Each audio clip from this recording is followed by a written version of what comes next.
Hello, I'm Nathan, and I've never had a girlfriend. I'm 15 and I feel pretty embarrassed about this because it seems like everyone else at school is dating. It's not like I'm too shy or anything. I actually have lots of female friends. In fact, one of my best friends is a girl. Her name is Olga, and we've been friends since we were little because our mums are good friends.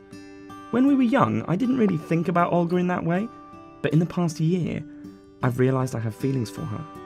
She's so beautiful, and she's smart and funny, and she's so much fun to hang out with. The problem is that I don't think that she looks at me in the same way. Last summer, she started dating this guy, Brad. And I'm not saying this because Olga is my best friend and I fancy her, but Brad was not a nice guy. He didn't treat her well, and every time he stood her up for dates, she'd always come over to my place and I'd cheer her up. Why is it that girls are attracted to bad guys? This one time, Brad started flirting with another girl in front of everyone, and Olga phoned me in tears. I don't know why I did this, but I told her I was busy and couldn't talk at the moment. I thought that maybe if I treated her like Brad did, she might become interested in me. It's so stupid because I just felt bad afterwards and ended up calling her back and saying sorry. No matter how often Brad upset her, she still claimed that she was in love with him and wanted to be with him. At her birthday party, Brad made a joke about my curly hair and everyone laughed, including Olga. Maybe I'm too sensitive, but I left the party early feeling sick. I was tired of being Mr. Nice Guy. It was my birthday the week after that. Olga and I share the same birthday month, and she's just 6 days older than me. I'm not big into celebrating my birthday, so I usually just invite a few friends over and we barbecue and swim. I invited Brad too, out of courtesy to Olga. So much for me saying I won't be Mr. Nice Guy anymore. But Brad couldn't make it, so it was just me, Olga, and a few others. Everyone left around 9, but Olga stayed longer as her mum was over too. We were sitting in the garden, watching the sunset, when Olga started crying out of nowhere.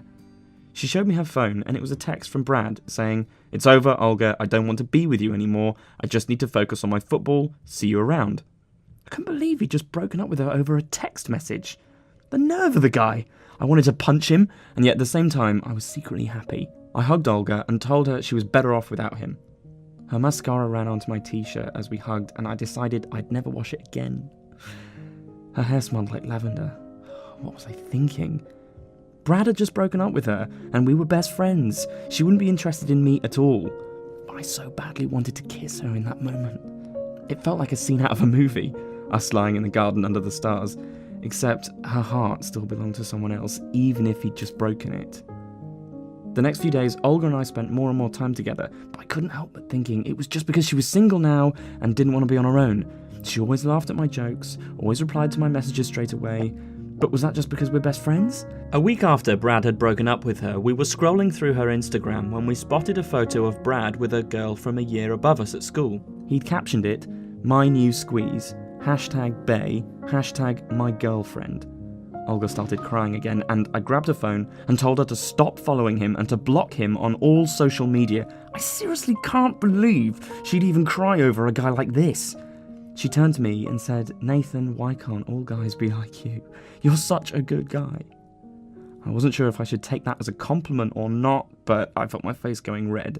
Was I always going to be in the friend zone with Olga? I got her some soda, and as I handed it to her, she looked at me again and said, "I don't understand why you're still single. You'd make the best boyfriend." I almost dropped my soda and quickly looked away. I didn't want her to see my grin. I could feel my heart beating faster and faster, and I wished in that moment she was my girlfriend and not just my friend. Maybe she did like me in that way.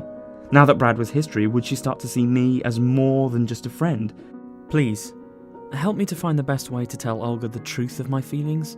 I promise to follow the ideas and steps you tell me to do in the top voted comment regarding my dilemma, and I'll update you soon on what happens with me in a new video in this channel.